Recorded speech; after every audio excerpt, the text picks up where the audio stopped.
The Breakfast Huddle replay from Money FM 89.3. Just last week, the Enterprise 50 or E50 Awards was held at Resorts World Convention Centre. The E50 Awards are jointly organised by the accounting organisation KPMG Singapore and the Business Times, and also sponsored by OCBC Bank. So the awards is now in its 25th year, and it aims to recognise local businesses for their accomplishments, innovative spirit and sustainable business models. To mark the 25th anniversary of the awards, for the first time, a special digital economy honor was given out to a business identified as what they call a future billion-dollar company. Yeah, it's one of those companies that's right here. You've never heard of it, but it's doing really well. M-DAQ, a local fintech startup, received the accolade for its highly scalable and profitable business. M-DAQ's vision is to create a world without currency borders by shining light onto the opaque world of currency trading that isn't accessible by actual business and individual needs. And that brings the best of the East Coast, as in Wall Street, to the West Coast, the real world. Interesting. Well, like any other companies, M-DAQ has gone through its fair share of highs and lows. And we're going to find out a little bit about the challenges that M-DAQ has faced. We have with us in the studio this morning Richard Koh, Chief Executive Officer for M-DAQ. Richard, good morning and welcome. Good morning. Pleasure to be here. Yeah, great to see you. First of all, congratulations. What an accolade. It's the Digital Economy Award at Enterprise 50. It's a really special award. It marks their 25th year. How does it feel? We were quite humbled by the award. We didn't expect to win it, but I think it's a testimony of more good things to come, not just from us, but from the entire tech sector. And Singapore really deserves more of such good names out there, and we hope that we could be one of the first few to help to open the floodgate to remind what has been a golden era some 30 years ago, and hopefully that era will be coming soon. Richard, I'm curious, could you tell us about how you got nominated? What's the story behind this? We read about this award in terms of this special inaugural during one of the press release. It was by DPM Heng. And we thought this would be really interesting to cap a year 2019, which happened to be our 10th year of founding. One of the things that we've always joked about M-DAQ is that we're one of the fintechs you've never heard of. Because we are B2B, business to business, and we tend to be behind the scene. So many of the products, the solutions that we do today, you're probably using it, just that you do not know that it was a Singapore company that was behind it. Okay, what are these products? Yeah. How does it work? Like, how are we using it every day? So a large part of our business for the last 4 years has been around the digital economy, on all the e-commerce flows that's coming out of China, selling to the rest of the world. So we're the guys who are behind it to help make it local. So anything that's RMB, USD, you're able to buy in almost like 33 countries, whether it's Sing dollar, Japanese yen, Aussie, Swedish krona, you name it, you have it.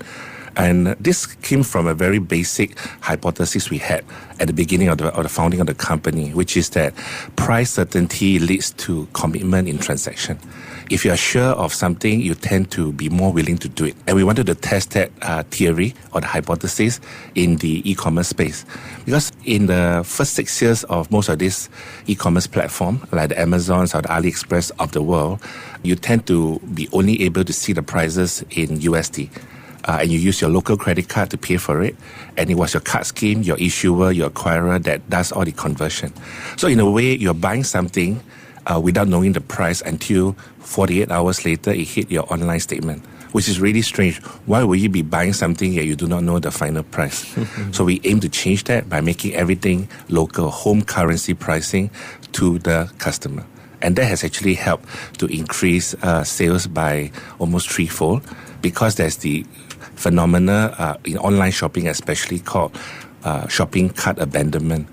If today you were to go online and check any of your online accounts, chances are your shopping cart is not empty. There's something left over from the last time you're on, which meant that you didn't make the purchase and the platform lost the sales. So after doing home currency pricing, we changed the whole thing around. Okay, I'm not going to lie. I'm someone who loves to do online shopping, and I am sure that somewhere I have touched that ecosystem. So what I wanted to ask you was about your website. So what's quite interesting is when you log on to M-DAQ's website, and anyone can have a go at this, please don't do anything like this while you're driving, but if you're at home, you can certainly have a go, and you see these numbers ticking over. This is quite a big number. It's just under 17 billion Singapore dollars at the last check. What am I actually looking at when I see that? Those numbers in particular relate to sales volume that we have helped to transact since the beginning of 2016. So coming to about 4 years now. So the almost 17 billion Sing dollar is the total transaction value. Otherwise, in the e-commerce world, it's called GMV, gross merchandise value. And the number at the bottom are the actual physical dollar savings that online shoppers have gained since the last 4 years. And on the right-hand side are the numbers that our merchant partners, the platform, have gained as extra risk-free revenue stream. Yeah. So everybody wins. So just in terms of shopper savings right now, it's on just under 138 million Singapore dollars. So that gives you a sense of how big this is. I'm curious, Richard, in terms of, I'm sure you're profitable. Yes. What is the business model? How are you making money then? It's quite simple. So if you look at a typical online-offline transaction through your credit card, as long as it's cross-border, you tend to pay roughly 4% all in fees or spreads. Okay. And we compress that to 1 1/4, and we share the 1% of that 1 1/4 with our platform partner. So we only keep 25 basis points. Oh. So the online shopper or the customer or the merchant will save somewhere just under 3%, and the platform makes 1%. And we take 25 basis points for doing all the risk management, the processing, everything. So how profitable are you exactly? Because I think you're quite a standout story when it comes to fintech, because they often don't make money at the beginning. Yes, well, everyone is talking about a path to profitability. We were fortunate that for the full year financial year 2018, we were already full year profitable.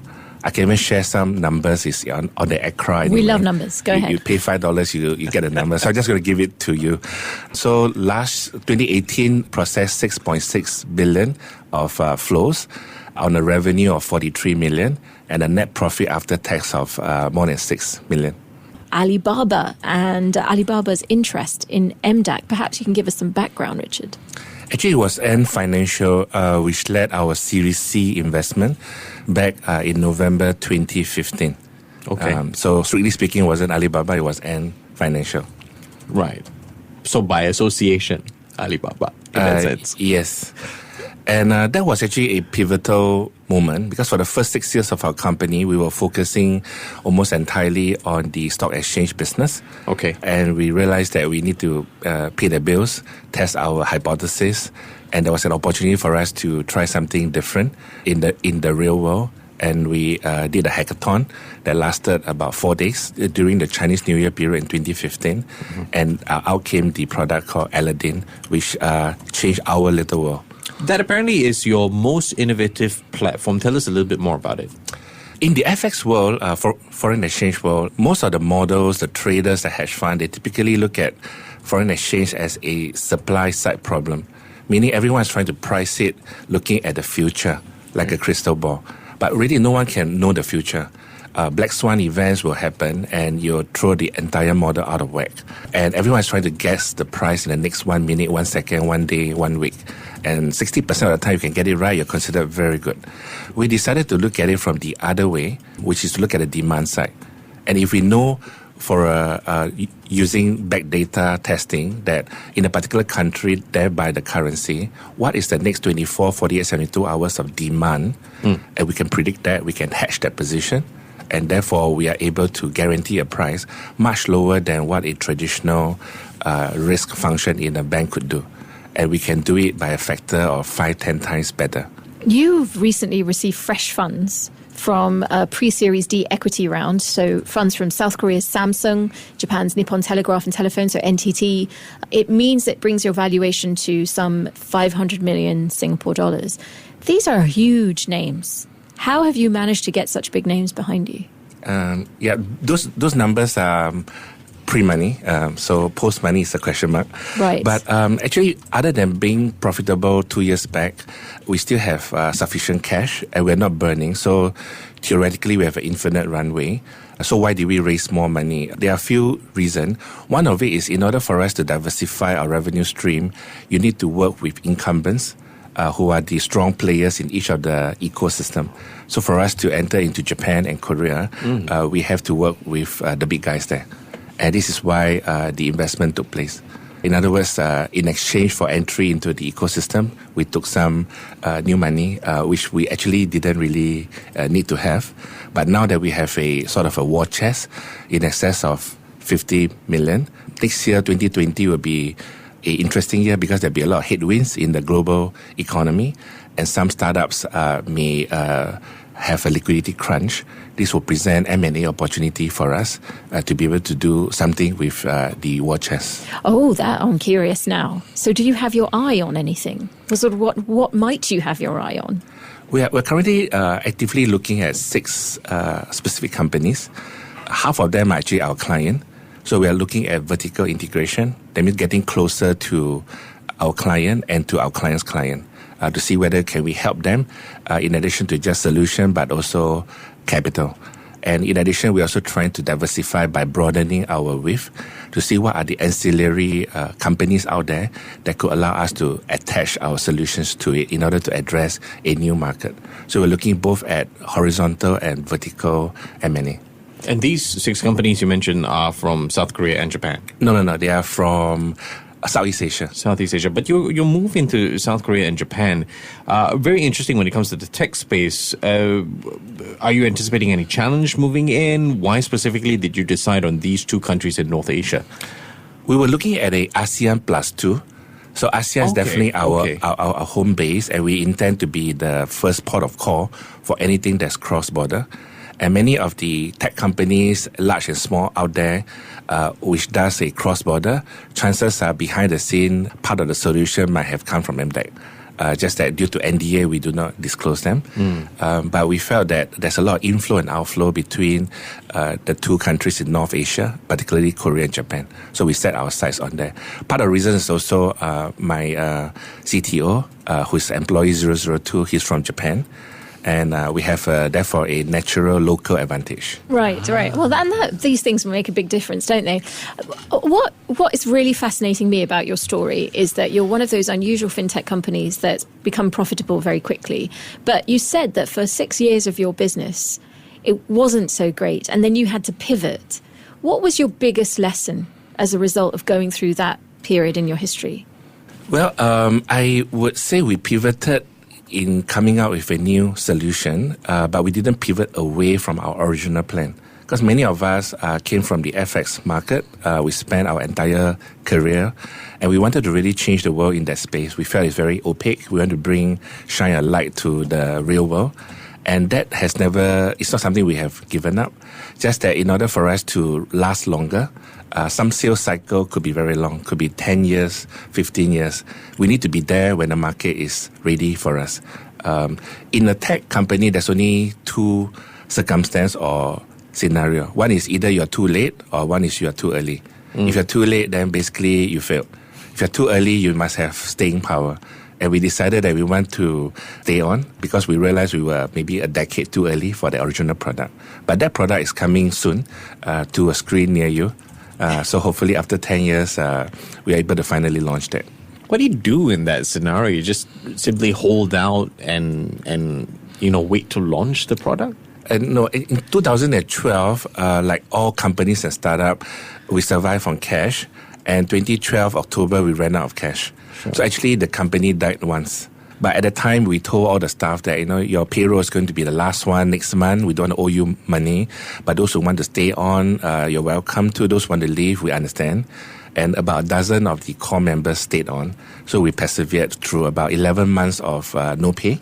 And it was very, very tough because in order to keep the lights on for ourselves, in order for the banks not to call back our mortgage, we had to borrow money without a salary to pay employer and employee share of CPF, just to give the sense that our income was flowing through. But actually it wasn't. There was nothing coming through. It was also that time that we have met new believers, new angels who decided to say, despite the current state, looks like a bottomless pit, I'm going to top it up, give you something so that you can last a little bit longer.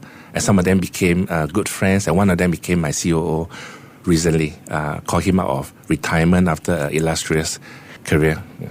And now look at you. You're winning a prestigious award, a special award. Where do you go from here? With everything you've learned, everything you've been through, you've turned it around. What's next? It's still a long journey. We are keeping our options open. Certainly an IPO could be one. It could also be, if the opportunity presents itself, that we could be part of something even bigger and more exciting. And if we could be that important, sort of the missing piece, we're happy to consider that. But more importantly for the team, we weren't looking at it from a personal level. In other words, we're never looking at what is the net worth, what is the valuation. All of those numbers are not important. What's important is that we felt that the community here has given us a lot of support, especially from the government, all the agencies. And there hasn't been a lot of very high-profile local startups that made it via an IPO. And we hope that by doing what we can, we could help a new generation get past that important gate. So that's all that we were excited and motivated about. Not for personal, but more for the community at large. Richard Koh, Chief Executive Officer for M-DAQ. Richard, congratulations again on winning that Digital Economy Award at Enterprise 50 Awards. Thanks for sharing your story. Good story. Have a great week ahead. Thanks. Thank you very much. To listen to more great interviews, download our podcasts at moneyfm89.3.sg or download the SPH radio app available on Google Play or the App Store.